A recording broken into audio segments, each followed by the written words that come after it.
The Cavaliers win last night by 1 point, 109-108 out west against the Sacramento Kings. They're off tonight, and then they'll play the Jazz in Salt Lake City tomorrow night. That is a 9 o'clock tip-off. So the pregame around here will get going around 8:30 here on WMMS. And if you're in town, of course, you can listen on the iHeartRadio app. If you do that for this show from out of state, tell me where. I'd like to know where people are listening. Aaron listens in Jacksonville, Florida. Brittany's in Mattawan, Michigan.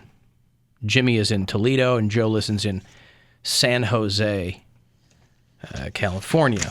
They determined that the cause of Betty White's death was a stroke that she had a week prior. Mm-hmm. Betty White had a stroke on Christmas Day, and that's that they confirmed that is the most likely thing to have killed her when she died on, what she died, New Year's Eve? New Year's Eve day. Question, because I'm ignorant as to how strokes work. The stroke did not kill her immediately. It was the effects from the stroke? That's what they're saying, yeah. Sometimes... What are the effects of a stroke? Well, it's... Is it like blood flow? Blood supply to your brain is either interrupted or reduced, or, so some people... So it can cause severe brain damage. Or paralysis, or, and other people, they'll have one and it doesn't kill them, but... I wonder what the So I don't know what her condition was that week between Christmas and New Year's. Like the rest of us, probably just laying around doing nothing. Not knowing what day it is. Nope. And her to a severe degree. Mm-hmm. Does that cause, like having a stroke? Never mind. Are you having one right now? No, because I'm not sure how to word it. Is his face drooping? Fast, face, arm. Whatever the other ones are. Speech and time. Speech. Yeah. What are you trying to ask? Yeah, what's your question? It just left, so maybe I am having a stroke. All right. Literally forgot. Well, send an email over to Bart Karanchin. He's the one helping out in the video department today, and perhaps he can help. Good job, Bart. Thank you, Bart, for your knowledgeable information on strokes and video production. Now I remember what I was going to ask. Mm-hmm. Is a stroke a part of like natural causes? Like cause of death, is that a natural cause, or do you have to do something bad? Do you have to be in poor health to get a stroke? I don't know that you have to be in poor health. I think when you're anybody. I think high blood pressure is the main cause of it. So if you have, that's why people who have high blood pressure, they want to monitor that and make sure that they're on whatever medication that requires, because that's usually what will lead to a stroke. And I think when you're 99, something's going to get you. Yeah. Well, that's what I'm saying. I don't know what counts as like, she died of old age. I'm like, do you get more strokes when you're old age, or does that count as natural causes? I don't know what natural causes is, because a stroke could be anything, could be natural if it happens to the human body. Well, I mean, if you look at it that way, they were in a car crash and they got squished, so naturally they're dead. Naturally they died. Yeah. Naturally they died because the steel in that car crumpled up around their rib cage. And Brian Regan bit about psychics to your grandfather died of natural causes. He was shot in the face with a bazooka, so naturally he's dead. Right. Death is by natural causes. It counts anything that this says anything. A death certificate will say natural causes if they can rule out an external cause. So anything that's unpreventable? Well, like in your body. Heart disease, kidney failure, those are heart all attack. I think those are all considered natural causes. Like they will probably determine that Bob Saget died from natural causes because he probably had a heart attack while he was sleeping. Okay. Right? They said there was no foul play, no evidence of drug use. Yeah. Right. Now, maybe he was on some medications and something happened. Who knows? I mean, we'll still get that information. Jimmy Kimmel couldn't keep it together last night. He had taped a eulogy for Bob Saget to air on his program. And he mentioned that he had taped it about 14 times, and he couldn't really get through it. So I guess they just grabbed one of them and aired it. And I'd really love to play it for you, too. If so sad. He can't even speak. I was going through emails with Bob, and some of them were just funny, but some were very serious emails about life and the well-being of our children and how hard it is to appreciate one of those without the other being just right. In one email, we're talking about our kids, and I have it here. He wrote, "One night soon, let's go out and have some meat and some good damn drinks and talk about how lucky we are that we have them." We love you, Bob. There you go. Jimmy Kimmel was, he was prone to crying even before he had a kid. But then his son, had that heart surgery years ago when he was little. So he's a big bowl of pudding now. Anytime somebody dies or anytime somebody talks about their kids, Jimmy Kimmel has a hard time keeping it together. I have a tough time with that too. The kid stuff is what gets me. Kid stuff is, it gets you. Kid stuff gets me, and just like when you talk about like a dad showing up in like a big moment, stuff like that, like those kind of Christmassy movies where it's all family stuff. Or when the military guy comes back from overseas. The kids. And it doesn't even have to be the kids. It could be the dog freaking out, and I'm like, that dog loves that man so much. Yeah. Kids at a basketball game, and the dad's dressed up as the referee. Been over in Afghanistan for 2 years. They released the 911 call at the Orlando Ritz-Carlton. There's just somebody who said that they found a body and it had no pulse. 911. We have an unresponsive guest in a room.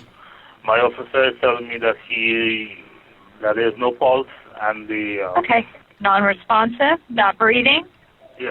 Not responsive, not breathing, and no pulse. Okay. Stay on the line for medical. One moment. So he's dead. Well, Bob Saget missed check-in, and his wife couldn't get a hold of him. So that's when they had somebody go up to the room, and obviously they were hoping nothing was wrong, and that wasn't the news they got. But imagine if he had asked for a late checkout. So, normally most hotels, you got to be out of there by noon. And, most people, you can ask for a late checkout. Maybe they'll give you an hour. Yeah. If you're Bob Saget, maybe go, can I have a couple hours? Now, again, I don't know. I assuming that they couldn't get a hold of him, he hadn't checked out on time. Right. If he had asked for a late checkout, nobody would have thought anything until that later checkout, but that means that he would have been dead 2 or 3 more hours. Yeah. I don't think that would have affected anything, but, that's no fun. Well, Run in there and find that. And you figure, listen, I worked in the hotel business, and it's a rite of passage to find a dead body in a hotel room when you work in the business. How many? And it doesn't happen to everyone. I found one. It's not like it happens every day.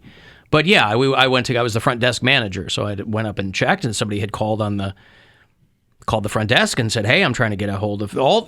I'm sure what every person says when they call the hotel. My dad, not answering. I can't. And this is before cell phones, so they were like, "I'm calling his room." Yeah. And he told me he would be there, and I can't get a hold of him. So you go up and you knock on the door, and Mr. Habersham. Or whatever his name was. Habersham. Were you traumatized? Huh? Were you traumatized? Do I look traumatized? Yes. He internalizes it. We wouldn't know if he was. it's going to come out traumatized. one day, man. It's not. Would you be traumatized by finding a dead body? Yes. Okay. It's messed up. Well, not everybody would be. I feel like it would have. A person who was alive. I was sad for the family, and I said, well, now we've got to figure this out. I think my response was, well, great. Now I have to deal with this. I got to figure this out. Right. Was he fully clothed, or was he? That was my break room where I would go to. Did you ask me if he was fully clothed? Because I don't know what that means. Clothed cigarettes. Was he fully clothed? Yes, he was fully clothed. Yep. He could have been in a robe, or he could that would be the worst. Like, you just got out of a peaceful shower, you're just trying to watch some TV. Are you trying to discern if rigor mortis had set in? Is that the question you really want to ask me? Had he just gotten out of the shower and rigor mortis had set in? No. Was all of him stiff? No. It was. Yeah.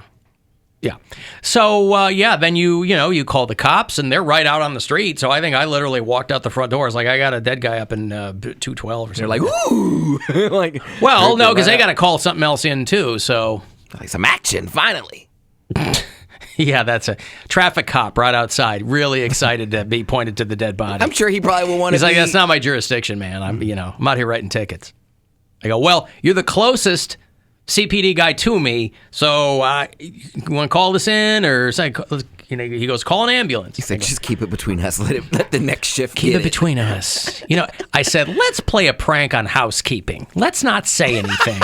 I had them come in there. Tell you what, let's rent the room to some unsuspecting new people from out of town and see what happens. And we'll film it. And we'll send it, ironically, to Bob Saget at America's Funniest Home Videos. This would have been 1991. So he would have been hosting that show. He would have been hosting that show had I filmed the cadaver prank. See, I'm not a pranky guy, so that would never have occurred to me. Especially with a cadaver. I don't know how I don't know if they would air that one. You don't think so? One that you don't know either. Yeah. You have no ties to that cadaver. Now, Well, that's what makes it funny. A stranger cadaver. Got it. Yeah. all this cadaver talk reminds me of probably the worst person that ever discovered a dead body in a film was in the movie Clerks, where she goes into the bathroom, thinks it's her boyfriend, but it was an old man, and she has sex with him while he's dead. I never finished Clerks. Was that never in the saw first it. half? Clerks? I did not find it funny. I never have even seen it. Nope. I was in the minority on that one. Now that would be traumatizing. Well, but think about it, though. You know, I was thinking about this morning.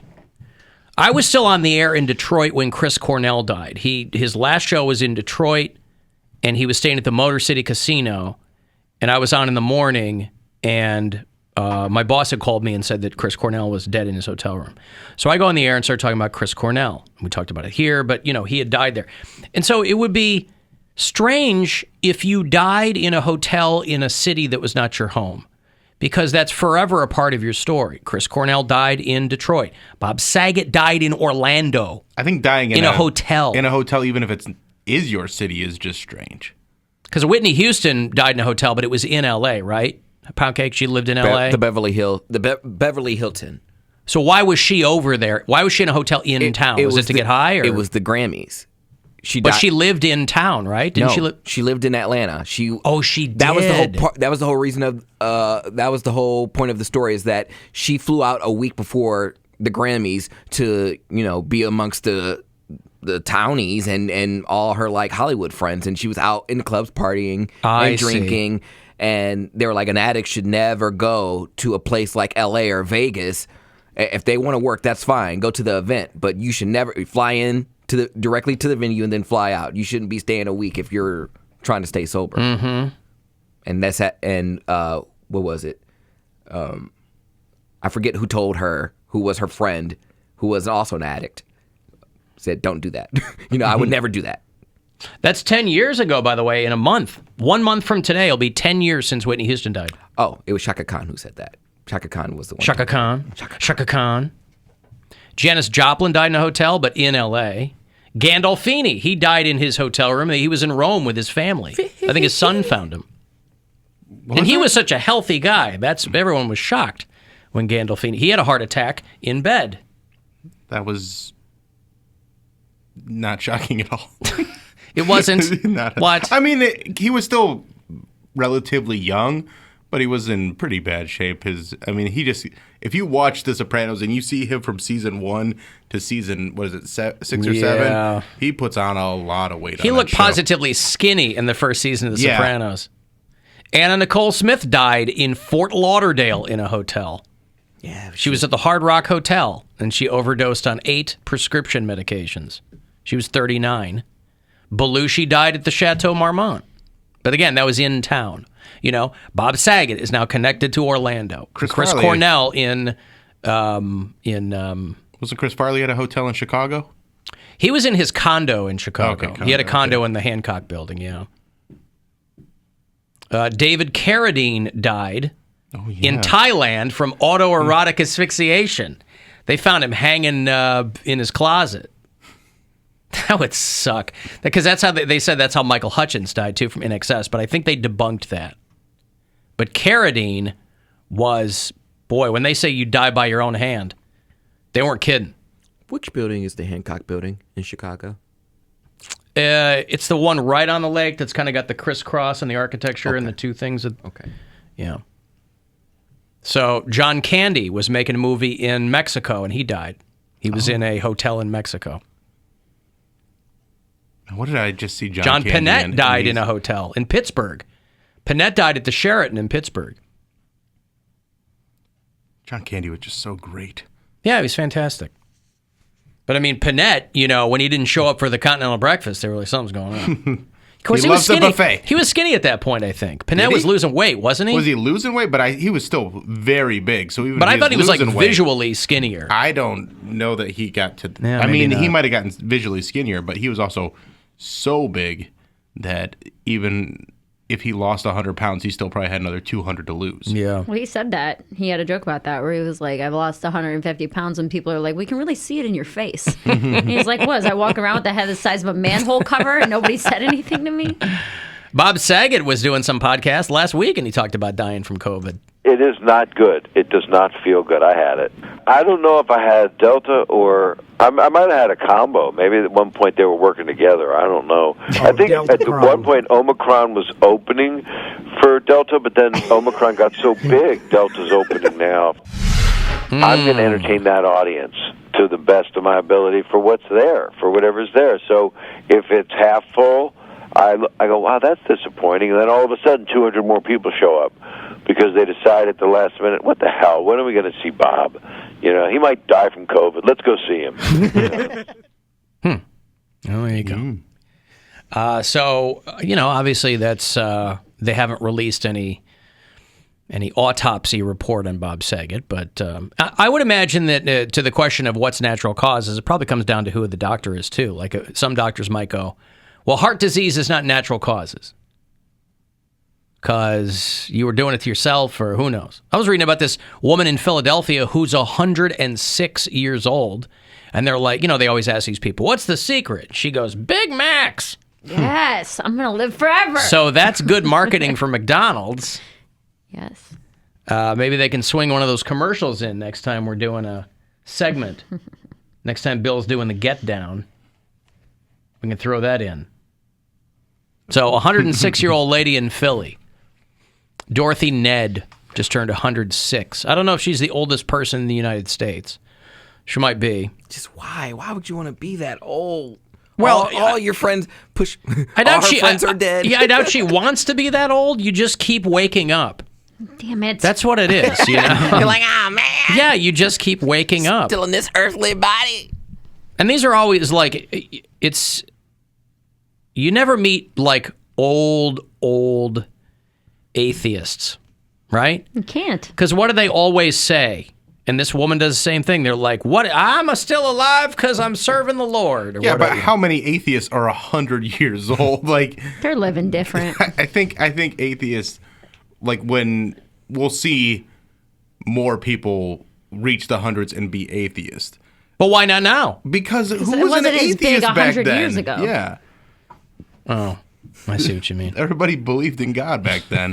Well, and I think the closer... But there have been people all throughout history who did not believe that there was an invisible man in the sky. But they're few and far between compared. It was just more acceptable to believe in God. I see.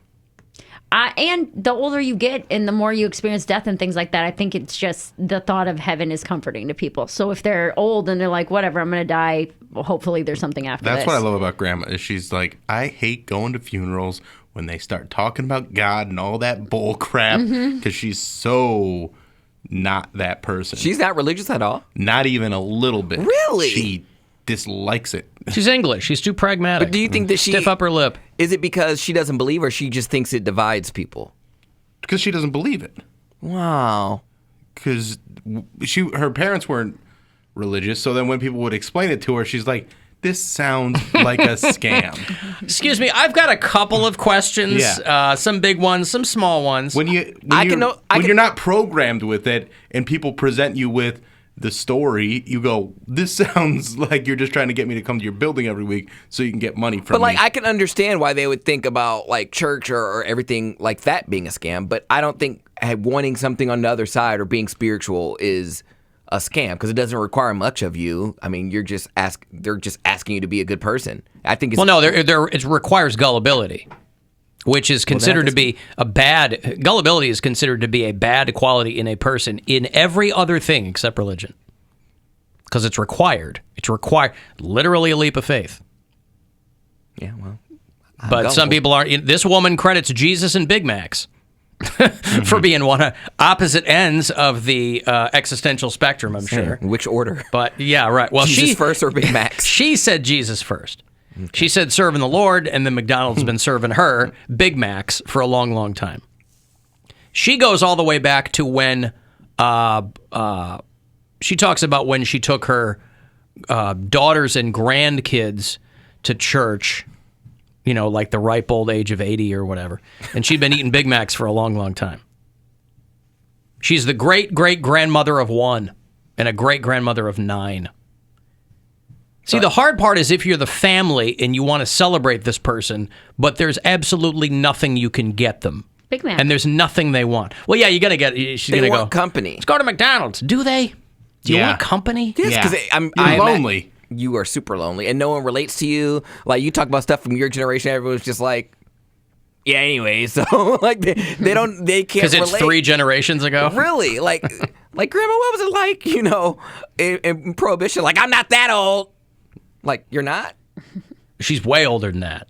Be like, what's it like in the 1800s? Or yeah. Jimi Hendrix died in a hotel in London. Lincoln getting shot?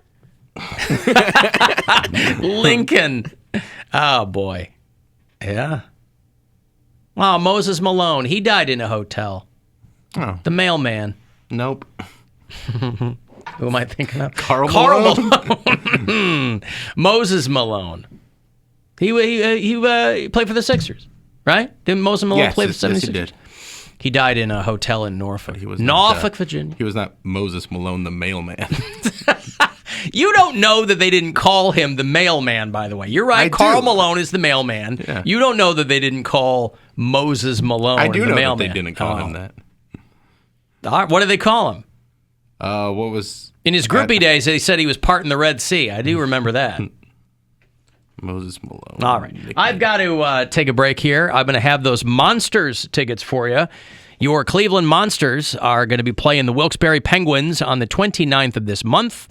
It's Cleveland Rocks night, so you got a shot at that Dave Grohl bobblehead. That goes to the first 10,000 fans in attendance. So you want to get some Monsters hockey under your belt. I'll have a couple of tickets for you after the break. And then 3:30, I'll have another keyword for you. Next chance for you to grab $1,000 and go fund yourself. It's the Alan Cox